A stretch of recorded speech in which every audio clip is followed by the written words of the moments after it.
Hello everybody, welcome. Today I would like to talk about the institutionalization of business ethics. This is a very important topic, and this chapter obviously focuses on all those individuals who are working in the human resources department or as ethics officers or ombudsmen to help organizations always act ethically, or at least consider the consequences of their decisions and the impact of those decisions on all of the stakeholders. So business ethics topic basically examines the boundaries of ethical conduct, and it focuses on the voluntary core practices and mandated requirements for legal compliance. And this topic focuses on three important areas in developing an ethical culture. So that would be the voluntary, the core practices, and the mandated legal requirements or regulations that exist in any given environment. In particular, this topic concentrates on compliance in specific areas that are related to competition, for example, consumers, and safety. Of not just the consumers, but safety of the employees and good work practices. And finally, in this lecture, we will talk about voluntary responsibilities, and we will look at how the cause-related marketing and strategic business philanthropy can be important tools in managing your stakeholders' relationships. Let us think about how do we manage the ethical risks through mandated and volunteer programs. Voluntary practices can include the beliefs, the values, and the voluntary contractual obligations that you actually sign either with your employees, either with unions, or with the society in general. All businesses tend to engage in some level of commitment to voluntary activities in order to benefit both the internal as well as the external stakeholders of the organization.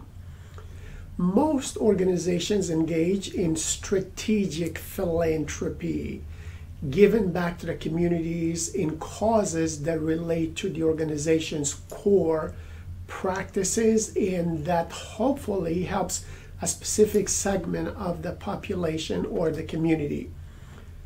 Core practices are documented best practices, often encouraged by legal as well as by regulatory forces, as well as sometimes trade associations within an industry.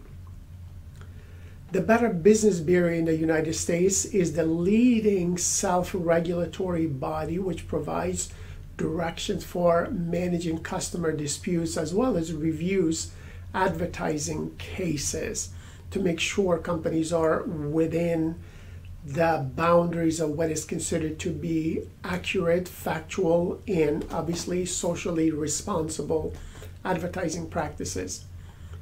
Core practices are appropriate in common practices that have industry acceptance and that meet societal expectations at any given city or state or nationality. Mandated boundaries are the externally imposed levels of appropriate conduct, such as local laws, local rules, and the regulations that are imposed by the local government or by the local society. Corporate governance, compliance, risk management, and voluntary activities all tend to help maintain what we consider to be an ethical culture and to manage various stakeholder expectations for appropriate conduct within the organization and within the communities where those organizations actually operate. Compliance basically represents areas that must conform to existing legal as well as regulatory requirements of the industry. Corporate governance is structured by a governing authority which provides oversight and checks and balances to make sure that the organization meets its goals as well as its objectives for ethical performance. Risk management, on the other hand, analyzes the probability or the chance that some sort of misconduct could actually occur at any given time in the organization based on the nature of the business and the exposure to risky events that the company offers, or its products perhaps, or the misuse of its products by employees or by consumers in the community. Voluntary activities often represent the values and responsibilities that a company accepts in contributing to stakeholder needs and expectations. An ethical culture tends to consist of those values, the norms, the artifacts, as well as the behaviors of employees and their managers in the organization in general. Norms dictate and clarify what we consider to be desirable behaviors through principles, through rules, through policies, and through procedures. Artifacts are those visible or tangible external symbols of values and norms, like the overall rituals in an organization or in a given culture. For an organization, the code of ethics, for example, could be an example of the artifact, as long as it is institutionalized or consistently reminded upon employees in terms of what that code of conduct or the code of ethics actually represents, given their specific environment in products and values.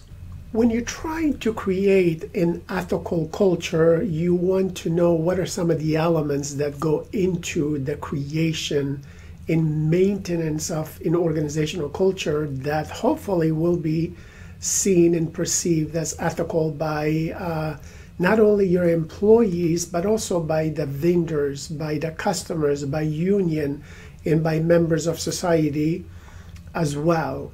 So some of the elements of an ethical culture, based on empirical studies and based on research, seems to be the culture itself. In other words, that the core of any organization seems to be the culture. The culture could be the national culture as well as the organizational culture.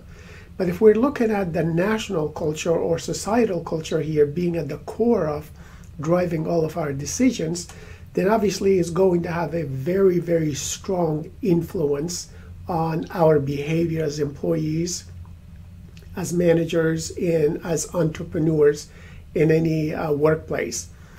So if you're looking at the culture of a society versus the culture of an organization, we know that research has consistently showed that the national culture will be a stronger driver of behavior compared to the organization's culture. So if I'm an American born and raised in the United States, let's say for all of my life, that's a lot of years to be socialized into certain values that we consider to be in American culture.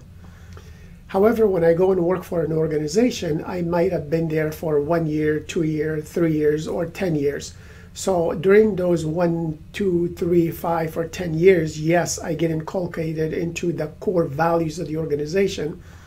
However, nonetheless, my years of living in a culture might be a stronger influence on my behavior compared to the organization's core values. So while the organization's values do drive our behavior, it is not as strong as the cultural values because we have been socialized into them for much longer. So then at the surrounding of this culture obviously is going to be values, norms, artifacts in the behavior of everybody else in the society. That behavior basically means my older brothers and sisters when I was a child, or my uncles and aunts and grandparents and teachers and so on. So the norms, the artifacts, and the behaviors of everybody around me shapes to a great extent the values that I acquire and I hold on to for the rest of my life in most cases. And then beyond that, the next circle outside of the values would be the voluntary actions, the governance methodologies and requirements, the core practices that go on in a given society, and the legal compliance that's expected of us. In other words, those rules and regulations.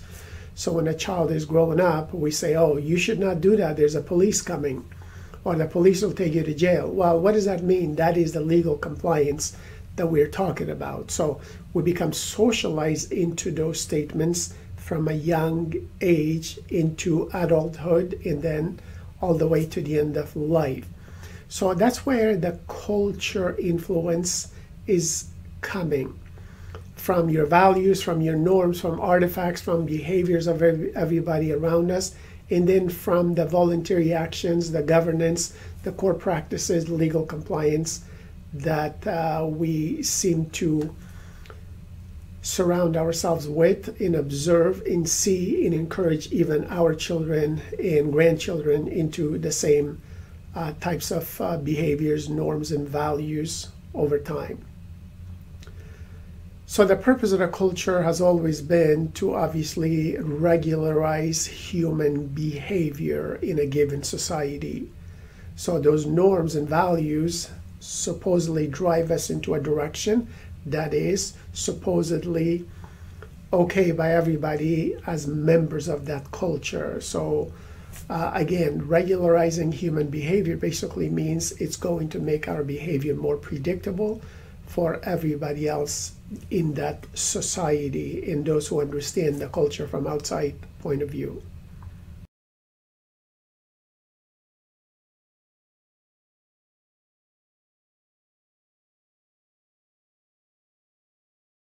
Let us talk about some of the mandated requirements for legal compliance, at least from the US perspective. Laws and regulations are established by governments usually to set minimum standards for responsible behavior. So it is the local societies or the cultures' codification of what appears to be right in what appears to be wrong based on the accepted norms of that given society or culture. So codification basically implies that it is written into codes, and therefore eventually it becomes laws and regulations that's expected of every individual or every organization in a given environment. Laws that regulate business conduct are often passed because certain stakeholders believe that businesses cannot be trusted to do what is right in certain areas, such as, for example, consumer safety and environmental protection. So civil law defines the rights and duties of individuals as well as organizations, which include, all types of businesses that operate in the society. Criminal laws, on the other hand, prohibit specific actions, things like fraud or theft or securities trading violations, and they impose fines or imprisonment as punishment for breaking the law. The state or nation enforces criminal laws while individuals tend to enforce civil laws. Criminal and civil laws are derived from 4 different sources: the US Constitution, precedents that are established by the judges, what we consider to be common law, federal and state laws or statutes, or what we know as statutory laws, and finally the federal and state administrative agencies, or what is known as administrative law. The Consumer Financial Protection Agency was established through the Dodd-Frank Act after the latest financial crisis, which resulted in many consumers actually losing their homes in the United States and some of the other foreign countries during 2007, 2008, and 2009 years at least. The primary method of resolving conflict in serious business ethics disputes is through civil lawsuits, in which one person or one organization uses civil laws to take another individual or organization to the court of law. Lawsuits are very, very expensive, and many firms try to avoid them because they're time consuming and they can be stressful. Laws establish the basic ground rules for responsible business activities. Laws tend to regulate competition as well in our society. The issues surrounding the impact of competition on a business's social responsibility arise from the rivalry among businesses for customers and for bottom line profits. The primary objective of the American antitrust laws is to distinguish competition strategies that enhance customer welfare from those that reduce it. Intense competition tends to lead some companies to resort to corporate espionage. And obviously, corporate espionage ultimately implies that sometimes some individuals might be involved in illegal activities or activities that are not necessarily allowed by law or those that are not considered to be ethical. Pro-competitive legislation usually involves laws that have been passed to prevent the establishment of monopolies, inequitable pricing practices, and other practices that tend to reduce or in some cases restrict competition among businesses. Since competition is good for consumers, we should encourage it as long as that competition is within the law, in the boundaries of what is considered to be ethical in society and in industry. So the pro-competitive legislations were enacted to encourage competition and prevent activities that restrain trade. For example, under the McCarran-Ferguson Act of 1944, the U.S. Congress exempted the insurance industry from the Sherman Antitrust Act and other antitrust laws. However, even actions that take place under the legal permission could still be viewed irresponsible and unethical if it neutralizes competition and if prices no longer reflect the true cost of insurance protection.